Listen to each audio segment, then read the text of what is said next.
Bom, tanto que o COESP está sendo ouvido que ontem, por conta dessa preocupação e desse parecer do Centro de Operações de Emergência em Saúde Pública, o governo, ao emitir o decreto, intensifica restrições e também alerta prefeitos para não flexibilizarem essas medidas. E, claro, dentre as medidas que mais estão em discussão, e dividindo opiniões, inclusive, e dividindo opiniões não só dos leigos, mas também de médicos, porque durante o dia eu recebi de profissionais da saúde uma série de reportagens e relatórios defendendo a volta das aulas presenciais ou de sistemas híbridos, e claro, a gente quer ouvir a opinião dos senhores e da senhora sobre esta questão específica de volta às aulas, doutora Ana Chucre. O retorno às aulas, nós estamos aqui no Brasil, nós somos uns poucos estados, são 3 que estão sem a abertura das escolas. Sabemos muito bem o quanto que isso vai prejudicar o atraso, esse ensino que aconteceu no ano passado online. A gente sabe o quanto que isso vai prejudicar futuramente a vida dos nossos filhos, das nossas crianças. E a recuperação para que um dia eles ocorram o equilíbrio, né? Para que isso lá na frente não tenha um grave acometimento no futuro dessas crianças. A gente sabe que vai ter que ter um trabalho árduo das escolas, dos professores, dos pais, para a gente recuperar tudo isso que a gente perdeu há um ano atrás, porque nós perdemos. Certo. Falar que teve aula online e que as crianças tiveram desenvolvimento, não teve, né? A gente sabe que o quanto que a importância da socialização das crianças na escola, o convívio com outras crianças, sair de casa, o estresse. Você imagina que em casa, eu estou vivendo isso, né? Meu filho está em casa o dia inteiro, ele é filho único e fica em casa, eu já estou sentindo ele mais estressado. Mas acontece o seguinte, na minha opinião, eu sou sim a favor ao retorno das aulas, seguindo, desde que as escolas sigam os protocolos, que nós tenhamos a segurança, né, de que uma nova cepa não será, esteja presente e que elas estejam sob controle das entidades responsáveis da presença dela aqui.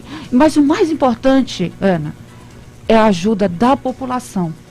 Não é a criança que ela tem um índice de contaminação alto, não é ela que contamina. São os adultos. O que impede muitas crianças voltarem para as escolas, eu culpo muito os adultos que se aglomeram. Não é a criança que sai para a balada, que vai para... As crianças estão em casa, né? A gente sabe que tem muitos fatores que protegem. A vacinação, a tríplice viral tem um certo grau de defesa. A presença de baixa quantidade da substância, que no caso são as enzimas conversoras de angiotensina, que é em baixa quantidade de crianças, que também protege, entre aspas, além as disso, crianças. né, doutora, elas são excelentes agentes multiplicadores de qualquer campanha. É isso que eu ia acabar de falar. Né? As crianças são capazes de educar a família, como hoje no cinto de segurança, as crianças falam, não vai usar o cinto de segurança, isso elas também são multiplicadoras de educação. Uhum. Mas assim, a gente também tem que ter a gente tem que jogar, estou falando muito da sociedade, para o governador, para o prefeito. Poxa, mas a população também tem que ter a consciência que ela tem que participar disso. Se o meu filho vai para a escola, eu vou ficar em casa, eu vou tentar não aglomerar, eu vou tentar não me contaminar, entendeu? Porque a partir do momento que se a população começa... Por que a doutora Hu, quando veio aqui, a escola está funcionando em Taiwan? A contaminação dela foi baixíssima, sabe por quê? Que lá quando foi determinado que é para você usar máscara, todo mundo usa máscara. Não é para aglomerar, ninguém está aglomerando. E acaba que tudo funciona da melhor forma possível dentro do que a pandemia permite. Mas a gente precisa trazer responsabilidade para a gente. A gente joga tudo para o gestor, não tem hospital, não tem não sei o quê, vai colapsar. Poxa, mas a gente não faz essa parte. Um dos maiores índices de contaminação, essas aglomerações clandestinas, onde as pessoas fazem festa, balada, não sei o que, vai todo mundo amanhã encontrar lá não sei aonde, quando vê, aí passa para casa um monte de gente internada, porque não existe o compromisso. Eu sinto que a população precisa entender que nós estamos vivendo uma pandemia e ela causa diversos danos na população e principalmente nas crianças. Eu defendo, sim, que a população também ajude. Não é só responsabilidade da gestão, não é só responsabilidade, nós somos responsáveis também pela disseminação do vírus, aliás, nós, os adultos. É muito isso, né? Que as pessoas... É uma história de que nós não aguentamos mais, de que está todo mundo cansado, ainda tem as divisões de opinião, os mais jovens que acham que não vão sofrer tanto.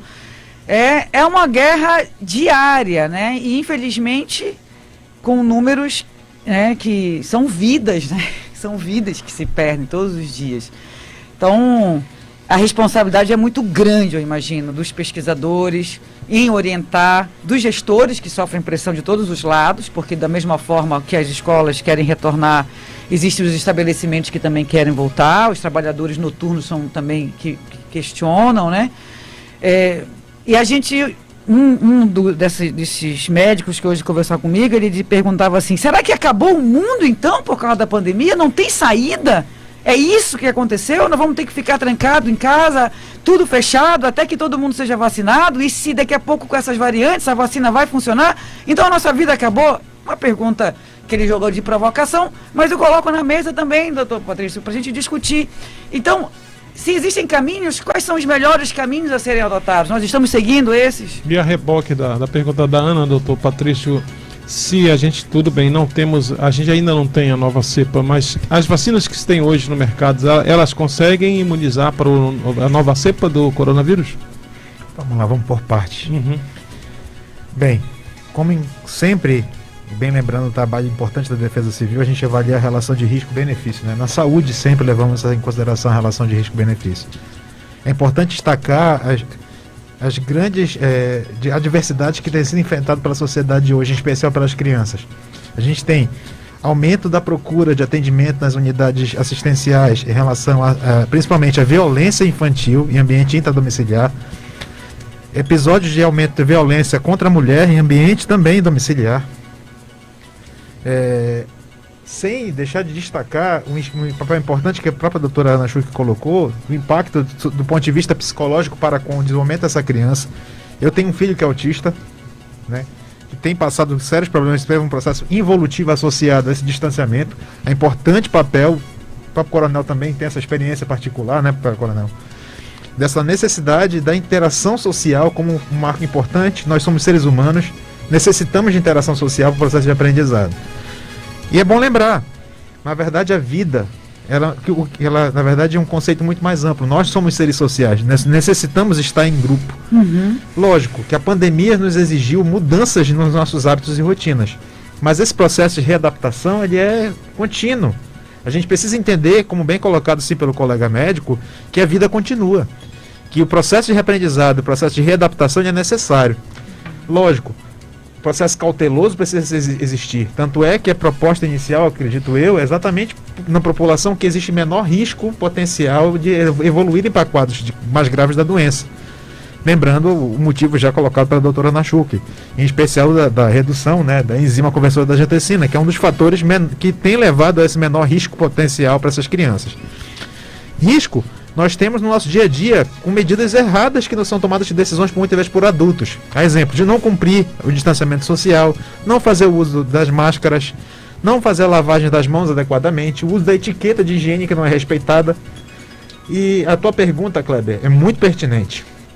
Em relação à situação da efetividade, o que podemos falar? Existem estudos recentes, em especial, vou citar o exemplo da vacina, né, da AstraZeneca, que demonstrou eficiência para sim com outras variantes. Mas né, nós temos hoje em conhecimento mais de 125 diferentes tipos de imunobiológicos diferentes.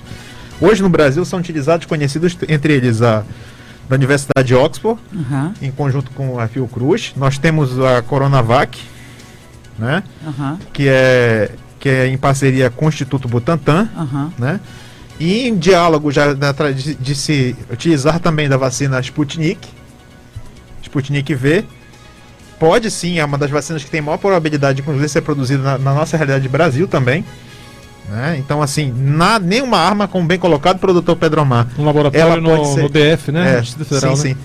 Nenhuma arma deve ser desprezada, mas uma arma que nós temos importante e entendimento é discutível a extensão, mas o principal é entender que essas vacinas, elas são armas que não podem ser de forma descartadas, Mas hoje existem evidências que mostram que algumas dessas vacinas são eficientes sim para com outros subtipos, com variantes também do vírus, tá? A gente não pode generalizar, até porque quando a gente fala do universo científico, a gente precisa de dados científicos que venham corroborar o que a gente está colocando. O que a gente pode colocar de imediato é que algumas dessas vacinas, em especial da própria Coronavac, ela já demonstrou eficiência para algumas variantes do vírus também, sim, encontradas tanto no norte europeu, quanto também na África. Ok. Tudo bem. Só para completar com relação às escolas, com relação às crianças, eu tinha feito umas colocações que eu mesma me indaguei. Futuramente nós vamos ter, com certeza, uma desigualdade, né? Para uns e para outras crianças. O que é que isso vai acontecer? Lá na frente, eles vão necessitar recuperar. Para recuperar essa grande perda de um ano no ensino, em qualquer faixa etária, vão ter que necessitar de estratégias. As escolas têm que ter essa estratégia de recuperar e não tocar a vida, né? Por exemplo, a escola do ano passado, tudo que passou precisa ser montado estratégia, porque aquele ano que passou vai fazer falta daqui a 3, 4, 5 anos e até lá para o futuro.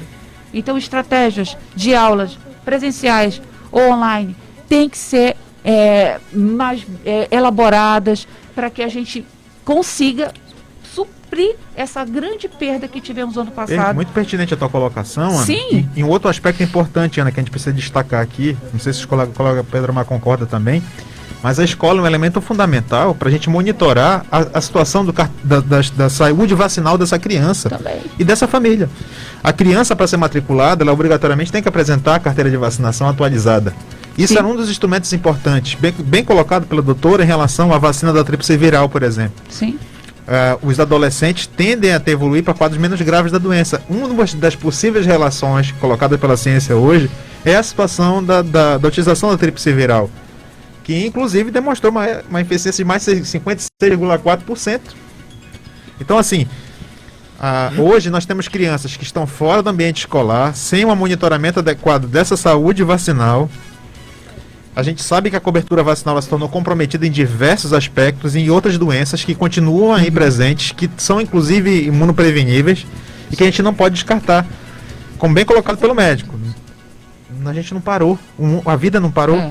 Mas a gente não pode deixar de lembrar do papel importante que a escola tem de integração com a sociedade, com a família. E de educação, de Sim. controle, de tudo isso, como a doutora Ana Chucre bem disse, as crianças bem orientadas, isso funcionou muito, quer lembrar da questão do cinto de segurança, né? Como foram importantes as crianças de chamar a atenção do pai, como elas ajudam, às vezes, e muitos pais a largar o cigarro por questionar, enfim.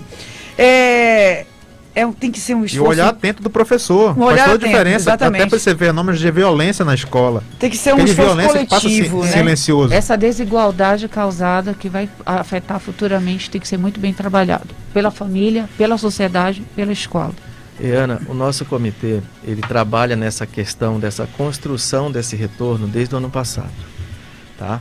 Então, desde a primeira diminuição do nosso pico lá em maio, junho, em julho nós experimentamos uma diminuição, em agosto nós partimos para isso de maneira mais concreta, foram criadas reuniões, videoconferências e a gente começou a trazer para o COESP, para o Comitê Científico do COESP, artigos, trabalhos científicos mostrando a segurança do que se achava diferentemente do contrário. Achava-se que as crianças seriam grandes disseminadores e que o ambiente seria de risco. Na verdade, a pandemia ela nos impôs uma condição nova. É a condição de você executar o possível. Nós precisamos executar o que é possível. E isso é em todos os aspectos. O ideal é nós reconstruirmos esse retorno de maneira conjunta, rede pública, rede privada, para não aumentar a desigualdade. Sim, esse é o ideal. O ideal é possível? Então, fica para uma reflexão. Nós tivemos o melhor agente antiviral para combater a doença no início? Não. Então nós utilizamos tratamento precoce, que é a ciência do possível. Nós sabemos que as medidas de proteção e distanciamento bloqueiam totalmente e impedem as pessoas de pegar o vírus? Não, mas é a barreira que é possível. As vacinas vão imunizar todo mundo e garantir que todos fiquem protegidos? Infelizmente não. Metade dos vacinados poderão ser imunizados. A vacina é a arma que é possível.